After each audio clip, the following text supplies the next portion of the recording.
অনেকদিন বাদে পাঞ্জাবি হয়ে গেছে, তাই জন্য অনেকদিন আগে করা, কারণ ব্লগটা ছাড়তে পারিনি পাঞ্জাবির জন্য। তো কাজটা শেষ হয়ে গেছে। তো বুঝতে পারছি আমি কোথায় গেছি, তারকেশ্বরেও গেছি। তারকেশ্বরে যাইনি, এবছর তো যাওয়া হয়নি। এখানে কাজীনগর মঠ আছে, মঠে আছে, ওইখানে গিয়ে বাবা জল বলতে গেছিলাম। কদিন তো কী জ্বালা জানোই, পাঞ্জাবি নিয়ে করছিলাম। আর দেখো জায়গা বেরিয়ে গেছিলাম, এত রোদ ছিল না, বলার কথা না, সে আর ঝলছিল, শুধু ঝলছিল, এত কড়া রোদ।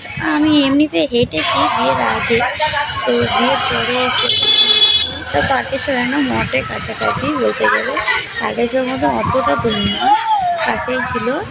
তো কারা কারা প্রথম সোমবার, আমার প্রথম সোমবারটা করতে গেলে কারণ হচ্ছে আমার ছেলের পরীক্ষা এসে গেছে, স্কুল প্রেসার আছে, তাই জন্য প্রথম সোমবার করি। বাই বাই, চলো।